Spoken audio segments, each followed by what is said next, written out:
Hello, welcome to all. एक बार जो Bihar special series है उसमें आप सभी अगर लगातार जुड़े हैं तो आपको ज़रूर फ़ायदा हो रहा होगा। फिलहाल आज के लेक्चर में हम लोग बिहार का इतिहास जो जहाँ से क्वेश्चन ज़्यादा पूछे जाने के चांसेस हैं उसको हम लोग कवर करने वाले हैं। तो वीडियो में आगे बने रहें और वीडियो को पूरा देखें, क्योंकि हम पूरा इतिहास जो है वो मात्र 2 वीडियो में जो है कवर करने वाले हैं। तो और बाकी आपका पीडीएफ का डिमांड है तो मैं वो ग्रुप में बराबर सेंड कर रहा हूँ, और टेलीग्राम का लिंक भी मैं डिस्क्रिप्शन में डाल दूँगा, वहाँ से जुड़ जाएं और वहाँ पे सभी पीडीएफ आपको मिल जाएंगी। ठीक है, बाकी कमेंट करके अपना फीडबैक देते रहें और जो है चैनल से जुड़े रहें। तो चलिए, पहला क्वेश्चन ये है कि ऐतिहासिक दृष्टि से जो बिहार है वो प्राचीन राष्ट्र में कैसा था? तो ये एक समृद्ध वैभवशाली रहा है। क्यों? क्योंकि आपको पता होगा कि जो है यहाँ पर बौद्ध धर्म, जितने भी धर्म थे उनके विकास ज़्यादातर हुए हैं। ठीक है, बौद्ध धर्म हो गए, जैन धर्म हो गए, तो उससे ज़्यादा ये समृद्ध रहा। ठीक है, और ऐतिहासिक दृष्टि से बिहार की समृद्धि देखते हुए इसे भारतीय इतिहास का गर्भगृह भी कहा जाता है। तो क्वेश्चन आपसे ये पूछ लेगा, ठीक है, कि बताइए बिहार को ऐतिहासिक दृष्टि से क्या कहा जाता, तो वो ऑप्शन बनाएगा। ठीक है, अगला देखिएगा, प्रागैतिहासिक काल से ही मानव सभ्यता एवं संस्कृति का एक महत्वपूर्ण केंद्र था, जिसका देश के इतिहास एवं संस्कृति जीवन के निर्णायक भूमिका रही है। ठीक है, और यहाँ पर बिहार के 3 प्रमुख महाजनपद मगध और बज्जी संघ के रूप में बटा हुआ था। तो ये भी आप जो है देख सकते हो। ठीक है, आगे बढ़ते हैं। आगे ये कह रहे हैं, ठीक है, आगे ये कह रहा है कि मगध और लिच्छवी गणराज्य के शासनकाल की कार्यपद्धति से ही भारत में आधुनिक प्रशासनिक व्यवस्था की शुरुआत हुई। तो जो मगध और लिच्छवी गणराज्य में जो प्रशासन कार्यपद्धति थी वही हम लोग जो है आधुनिक जो है वर्तमान में अपना रहे हैं। दुनिया का पहला गणराज्य, ये बहुत इंपॉर्टेंट है, लोकतांत्रिक व्यवस्था जिसको हम लोग कहते हैं, तो वैशाली बिहार का ही अंग है। ठीक है, यहाँ पर ही सबसे पहला लोकतांत्रिक, तो ये तो बहुत इंपॉर्टेंट है हमारे लिए। ठीक है, इसको भी देखते रहे। ठीक है, बिहार का वर्णन हमारे 2 महान ग्रंथ रामायण और महाभारत में भी किया गया है। ठीक है, क्योंकि आपको पता होगा, ठीक है, कि भगवान राम, मिथिला है ना, जानकी, सब। अगला देखिएगा, हाँ वही बात है कि भगवान श्री राम के लिए निकट, बक्सर के निकट गुरुकुल में यहाँ पर इन्होंने शिक्षा ग्रहण की थी। और दूसरी ओर बौद्ध धर्म के गौतम बुद्ध और जैन धर्म के 24वें महावीर भगवान महावीर को इस भूमि में ही ज्ञान प्राप्त हुआ था। तो ये जो चीज़ें वो बहुत इंपॉर्टेंट है। अगला देखिएगा, ठीक है, आगे ये कह रहे हैं कि प्राचीन इतिहास को निम्न भागों में बांटा जा सकता है। तो ये आपको पता है, पूर्व पाषाण युग, मध्य पाषाण युग, नवपाषाण युग, ताम्रपाषाण युग, वैदिक काल और महाजनपद काल। ठीक है, तो ये चीज़ें आप जो है देख सकते हो। दूसरा आपको पता होगा, ये बहुत ज़्यादा इंपॉर्टेंट क्वेश्चन है, अलग अलग जो है स्टेट में पूछे जाते हैं, कि बताइए गायत्री मंत्र जो है वो कहाँ से लिया गया? ऋग्वेद से लिया गया है। सत्यमेव जयते मुंडकोपनिषद, वसुदेव कुटुंबकम मुंडकोपनिषद, अतिथि देवो भव तैत्तिरीय उपनिषद, मातृ देवो भव तैत्तिरीय उपनिषद, सर्वभन्तु सुखना वृद्धारण्यक और तमसो माँ ज्योतिर्मय वृद्ध।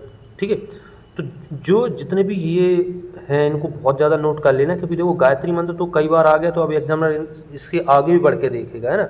सत्यमेव जयते भी कई बार आ गया है, तो अब इनके बारे में भी वो पूछ सकता है, क्योंकि वो 2 क्वेश्चन जो है वो कम आयोग जो है पिछले 10 साल से लगातार पूछ रहे हैं अलग अलग प्रकार के एग्जाम में। ठीक है, आगे देखिएगा, ये तो मैंने जो है कई बार आपको, जब भी पेट का एग्ज़ाम हो या किसी भी स्टेट का एग्ज़ाम हो, तो आपसे पुराने वैदिक कालीन नदियाँ पूछी जाती हैं। तो सतलज का शतोद्री, व्यास का विपाशा, रावी का परसुणी, झेलम वितस्ता, ये जो है आप, मैं इसमें समय बर्बाद नहीं करूँगा कि मैं इसकी नाम आपको बताऊँ, ये तो आप खुद नोट करके याद भी कर सकते हो ना। जो समझाने वाली बातें हैं वो जो है एक बार हम लोग उसमें देख सकते हैं कि कहाँ पर क्या समझाना। अगला देखिएगा, कुछ आर्य क्षेत्र के नामकरण भी हैं, इनको आप देख लीजिए, हो सकता है कुछ लोगों ने ये ना पढ़ा हो। तो हरियाणा पंजाब का जो क्षेत्र है वो ब्रह्मावर्त कहलाता है। गंगा यमुना का दुआ ब्रह्मर्षि देश कहलाता है। हिमालय से बिंद तक का ये मध्य देश, और ये मध्य देश और बिहार बंगाल का क्षेत्र आर्यावर्त कहलाता है। अब आपको पता होगा कि वो 16 महाजनपद हैं, वहाँ पर हम लोग एक एक करके डिस्क्राइब कर रहे हैं कहाँ पर कौन सी चीज़ रही होगी। तो पहला जो है अंग है, इसकी राजधानी आपको याद रख लेनी है चंपा। ठीक है, वर्तमान में ये कहाँ पर है ये आपको खुद से पढ़ना है। ठीक है, मगध का कौन सी है? राजगृह या गिरिब्रज। वज्जी की वैशाली और मल की कुशीनगर और पावा। ठीक है, काशी, वाराणसी, कौशल, श्रावस्ती, ये चेदी, सुक्तिमती, कुरु, इंद्रप्रस्थी, ये जो राजधानी आपको याद कर ही लेनी है और हर जगह ही एग्जाम में आती हैं, इनमें कोई जो है अब अच्छे समझते होंगे। पांचाल, अयछत्र या काम्पिल, सूरसेन मथुरा, मत्स्य विराटनगर, अवंती, उज्जैनी या महेशमती है ना, अस्मक, पाटन, गांधार, तक्षशिला और कम्बोज, राजपुर या हाटक। तो ये इनसे इंपॉर्टेंट कुछ बातें थी, इनको जो है आप अच्छे से देख रहे होगे। अगला ये है कि बौद्ध धर्म संबंधित कुछ चीज़ें जो हैं वो आपसे पूछी जाती हैं कि घटनाएं थी, बताइए कि हाथी का क्या है, तो गर्भ में आ जाना, कमल, बुद्ध का जन्म है ना, घोड़ा ग्रह तक, बोधि वृक्ष ज्ञान प्राप्ति, धर्मचक्र प्रथम उद्देश्य, भूमि स्पर्श संजीव विजय और एक करोड़ सोना महापरिनिर्वाण। तो जो जो महत्वपूर्ण प्रतीक थे उनको भी आपने देख लिया। ठीक है, देखो इतना ही पढ़ना है, ये मान लीजिए। अगर आप इससे ज़्यादा पढ़ते हो तो फिर इसका बढ़िया है कि आप कहते हैं बीपीएससी या पीएससी के एग्ज़ाम के लिए पढ़िए, है ना। तो कम समय में, क्योंकि एग्ज़ाम के लिए कम समय बचा है, तो इसलिए बेटर ये है कि आप जो है कंटेंट को कम रखें और उसको ही बार बार रिवीजन करें। ये नहीं है कि आप बहुत डिटेल में चले जा रहे हो, आईएएस, पीसीएस, बीपीएससी, एमपीपीएससी, है ना, स्टेट पीसीएस लेवल का पढ़ लिए और रिवीजन आपने कुछ कर नहीं पाया, पता चला वहाँ पे छोटे छोटे क्वेश्चन आए वो गलत हो गए। तो मैं आपको सलाह ये देता हूँ कि लिमिटेड टाइम में जो है वो लिमिटेड चीज़ें ही पढ़ें, वो आपको जो है एग्ज़ाम में बहुत ज़्यादा बेनिफिट करती हैं। ठीक है, चलिए अगला देखिएगा। अगला ये है कि बौद्धकालीन कुछ गणराज्य हैं, उनकी जो है राजधानी की लिस्ट है ना, ये जो है आपको पूरी कर लेनी है। ठीक है, ये वाली लिस्ट जो है वो आराम से पूरी कर लेनी है आपको, और उसको कोशिश करना है रिवीजन करके याद करने का। चलो आगे देखते हैं। कुछ संप्रदाय थे, जैसे आजीव संप्रदाय जो है कौन थे संस्थापक, तो ये थे मखलिपुत्र गोसाल, है ना। घोर अक्रियवादी की तो पूर्ण कश्यप, उच्छेदवादी अजित केस कम्बलेन, संदेहवादी के संजय बेलिट पुत्र, है ना, नित्यवादी के पकुद कच्चैनी। तो ये सब चीज़ें आपको लिस्टेड वाइज इसमें दी गई हैं, बताया जा रहा है, तो इसका मतलब ये है कि आप इसको पूरा जरूर करेंगे। उसके बाद कुछ यहाँ पर 8 मार्ग थे इनके, है ना, 8 मार्ग थे बौद्ध के, तो कौन से के क्या मतलब है वो आप एक बार यहाँ से पढ़ लें, लिस्ट आराम से बनी है, इसको पढ़ करके अपना जो है बना लें नोट में। अगला देखते हैं कि बौद्ध संगीतियाँ। तो प्रथम जो बौद्ध संगीति, इसकी ट्रिक भी आपने याद कर रखी हो, फिलहाल हम ट्रिक तो यहाँ पे नहीं बताने वाले। स्थान राजगृह है ना, समय है 483 से पूर्व, अध्यक्ष थे महाकश्यप, और शासनकाल था यहाँ पर अजातशत्रु ने हर्यक वंश का, और उद्देश्य यहाँ पर क्या था, सुत पिटक, ये 2 पिटक थे, विनय पिटक में हम लोग संकलित कर रहे थे लोग। ठीक है, आगे बढ़ते हैं। तो इस तरह से आप देखिएगा कि द्वितीय जो जो है कह सकते हो कि संगीति कहाँ पर हुई थी वो देख सकते हो आप, है ना। तृतीय का भी पूरा देख सकते हो, है ना। ठीक है, उसके बाद चतुर्थ का देख सकते हो।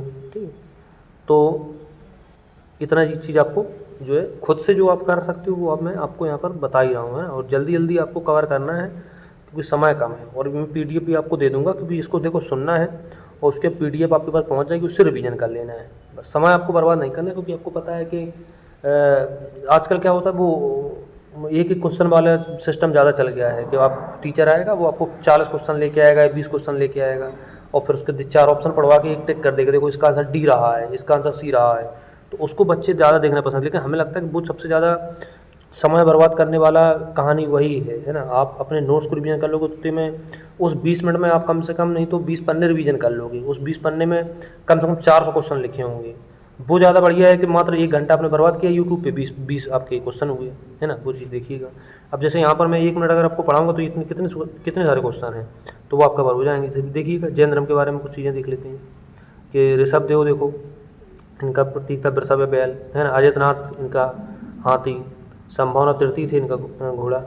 ठीक है, शांतिनाथ 16 में थे तो हिरण, है ना। अष्टनेमी 22 में थे शंख, पार्श्वनाथ 23 में थे तो सर्पकर्ण, और महावीर स्वामी जो है 24 में थे तो इनका सिंह, है ना। ये सब देख लीजिएगा आप एक बार अच्छे से। अगला कुछ जैन संगीतियाँ हैं, इनको भी आप देख सकते हो। प्रथम और द्वितीय ये 2 ही याद करनी है आपको, यही 2 इंपॉर्टेंट हैं आपके। ठीक है, परिणाम को क्या हुए थे वो चीज़ देख लीजिएगा। आगे देखते हैं हम लोग। कुछ पंचव्रत हैं, आपको पता होगा जैन धर्म में पंचव्रत चलते थे, वहाँ पे अष्टमार्ग चलते थे। तो ये पंचव्रत आपके कौन है, सत्य, अहिंसा, अस्तेय, अपरिग्रह, है ना, ये अस्तेय, ब्रह्मचर्य, सब भी में आप जानते होंगे कि कौन से में क्या है। तो आगे बढ़ेंगे ना। दर्शन भी, तीर्थ दर्शन तो सभी को पता ही होगा। बौद्ध धर्म और जैन धर्म में समानता क्या है, ये पूरी लिस्ट है, आप आराम से पढ़ सकते हो। ठीक है, क्योंकि देखो मैं अगर सब कुछ यहाँ पर पढ़ाने लग जाऊँगा तो फिर ये मान के चलें कि आप कहते हैं कि समय बहुत, वीडियो बहुत लंबे बन जाते हैं, फिर जो है उनको आप लोग देखते हो नहीं। तो मैं कुछ होमवर्क आपको दे रहा हूँ, वीडियो को पॉज कर करके इनको आपको नोट डाउन करना ही है। ठीक है, इनको नोट डाउन करना है या फिर इनका रिवीजन करना है ना। वीडियो जैसे मान लो आप चला रहे हो तो उसको वहीं पर पॉज कर लो और उसको पढ़ लो। ठीक है, कोशिश करो ये। और पीडीएफ अगर सेव करते रहोगे तो पीडीएफ भी सेव करते रह जाओगे। कोशिश ये करो कि पीडीएफ से दूरी बना के रखो भाई। ठीक है, पीडीएफ से कभी किसी का जो पढ़ाई नहीं हुई, ना ही किसी का सिलेक्शन हुआ है। ठीक है, क्योंकि हम लोग अक्सर क्या होता था, मैं भी तैयारी करता तो पीडीएफ बहुत सेव कर लेता था, क्योंकि लालच रहता था ना मन में कि अच्छे अच्छे नोट्स मिल जाए, अच्छी पीडीएफ मिल जाए। जबकि मैं कहता हूँ कि एक ख़राब पीडीएफ होगी, अगर उसको पढ़ लिया तो वो उद्धार करवा देगी। ठीक है, वो अच्छी पीडीएफ होंगी तो 2-4 हज़ार सेव कर लेना, कुछ भी होने वाला नहीं, क्योंकि पढ़ने का ही समय नहीं मिलेगा आपको, है ना। तो ये बौद्ध धर्म जैन धर्म की समानता है, इनको जो है आप यहाँ से जो है नोट कर लेना अच्छे से। आगे बढ़ते हैं हम लोग, आगे बढ़ रहे हैं। आगे है क्या, मगध साम्राज्य। तो मगध साम्राज्य में ये है कि यहाँ पर क्या होता है, प्रारंभिक इतिहास का सर्वप्रथम उल्लेख महाभारत में मिलता है, जिसमें मगध के शासक जरासंध का उल्लेख मिलता है, जिसे भीम ने द्वंद्व युद्ध में परास्त किया था। यहाँ से मगध साम्राज्य का जो है उल्लेख मिलता है। तो कहाँ पर मिलता है आपको पता होगा, महाभारत में। 4 ऑप्शन बना देगा तो कर लेना। महाभारत में गंगा के उत्तर में विदेह राज्य और दक्षिण में मगध राज्य का उल्लेख मिलता है। तो आप देख लीजिएगा महाभारत के उत्तर में कौन सा था और दक्षिण में कौन सा था, पूछ लेकर बताओ। मगध जो राज्य है वो गंगा के किस ओर था, पूर्व पश्चिम उत्तर दक्षिण, तो आप आराम से बता ले जाओगे। मगध प्राचीन काल से ही राजनीतिक उठापटक के साथ धार्मिक एवं सामाजिक जागृति का केंद्र बिंदु रहा है। ठीक है, और मगध बुद्ध काल में शक्तिशाली राजतंत्र में एक था, जो आज दक्षिणी बिहार में स्थित है। तो ये थोड़ा इसका थोड़ा इतिहास था। आगे बढ़ते हैं। फिर कह रहा है कालांतर में उत्तर भारत का सर्वाधिक शक्तिशाली महाजनपद बन गया, जो गौरवमय इतिहास, राजनीतिक और एवं धर्म वैश्विक केंद्र रहा है। ठीक है, उसके विंध्य पर्वत रहा है, इसके चंपा में किस तरह की कौन ये क्या चीज़ थी तो आप देख सकते हो। मगध की प्राचीन राजधानी राजगृह थी, जो 5 पहाड़ियों से घिरा नगर था। तो पूछेगा बताइए कि राजगृह जो थी वो कितनी पहाड़ियों से घिरा हुआ था। 1, 2, 3, 4, 5 ऐसे ऑप्शन बना देगा, तो आप अच्छे से इसको फैक्ट को याद कर लीजिए। कालांतर में मगध की राजधानी पाटलिपुत्र में स्थापित हुई थी। ठीक है, मगध ने तत्कालीन शक्तिशाली राज कौशल वत्स और अवंती को अपने साम्राज्य में मिला लिया था। ठीक है, इतना हो गया। आगे बढ़ते हैं। ठीक है, उसके बाद एक समय मगध का विस्तार अखंड भारत के रूप में हो गया था और मगध प्राचीन भारत के इतिहास ही भारत का इतिहास बन गया था। ये भी बात आपको अच्छे से देख लेनी है। मगध साम्राज्य का उत्कर्ष करने में कई राजवंशों की महत्वपूर्ण भूमिका रही है। अब प्रमुख जो है शासक आपसे पूछा जाए बताओ ये राजवंश से कौन सा शासक है, तो यहाँ पर एक लिस्ट है, हर एक वंश के कौन कौन से शासक हैं आप जो है अच्छे से देख सकते हो, है ना। सुशनांग वंश के कौन है, नंद वंश के कौन कौन से हैं। तो शासकों के नाम और उनके वंश आपसे पूछ लिए जाएंगे, इसमें कुछ गड़बड़ ना कर देना, है ना। एक मिनट देख लो, ठीक है। चलो आगे बढ़ते हैं हम लोग। अब कह रहा है कि मौर्य काल में बिहार, ठीक है, बिहार 323 से लेकर 185 से बोलते कहाँ से कहाँ तक क्या रहा है। तो कह रहा है कि मेगास्थनीज की इंडिका में कौन कौन सी जातियाँ वर्णित थीं। तो ये सभी जातियाँ जैसे ब्राह्मण दार्शन है, कृषक वर्ग, ग्वालिया कीटक, व्यापारी, श्रमजीवी, कारीगर, शिल्पी, योद्धा, सैनिक, इस तरह की ये जातियाँ जो है बताई जा रही हैं कि ये वहाँ पर थीं। ठीक है, आगे बढ़ते हैं। अब यहाँ पर क्या है, बिंदुसार को प्राप्त उपाधियाँ, कौन कौन सी उपाधियाँ थीं जो बिंदुसार को प्राप्त थी, है ना, और किसने दी थी। तो यूनानी लेखों में यहाँ पर क्या है, अमित्रोचेटस, संस्कृत में इसको अमित्रघात कहा गया है, वायु पुराण में इसको भद्रसार या मंदसार कहा गया, और जैन धर्म में इसको सिंहसेन कहा गया। तो इतनी सारी उपाधियाँ जो है कहाँ कहाँ उल्लेख मिलती हैं वो आप अच्छे से देख सकते हो, है ना। आगे देख रहे हैं कौटिल्य का सप्तांग सिद्धांत क्या है। ठीक है, तो कौटिल्य यानी कि विष्णुगुप्त, है ना, इन्होंने का क्या था, तो कौटिल्य राजा को राज्य का केंद्र कहा है ना। राजा स्वामी इन्होंने पहले नंबर पे रखा है, और पहले नंबर पर रखा है तो सीधी बात है कि वही सबसे ज़्यादा शक्तियाँ भी उसके पास होंगी, है ना। अमात्य किसको कहा गया है, अमात्य में कहा गया मंत्री को, है ना। पूछा जाएगा कौटिल्य ने अमात्य और मंत्री दोनों की तुलना आँख से की है ना। इस तरह से ये चीज़ें इन्होंने बताई हैं। जनपद किसे कहा गया है, तो जनपद की तुलना इन्होंने की है किससे, पैर से की है ना। जनित भूमि अर्थात जनसंख्या भूभाग रहेगा, ये सब चीज़ें। दुर्ग दुर्ग कहा है इन्होंने तुलना बाँव भुजाओं से की है, और ये सब चीज़ें इन्होंने बता दी हैं कौन सी जगह पे कहाँ चीज़ बनेंगी। कोस की तुलना जो है इन्होंने की है मुख से, है ना। उन्होंने कहा राज का जो मुख्य अंग है कोस है, वो चीज़ देख लीजिएगा आप अच्छे से। अगला है दंड।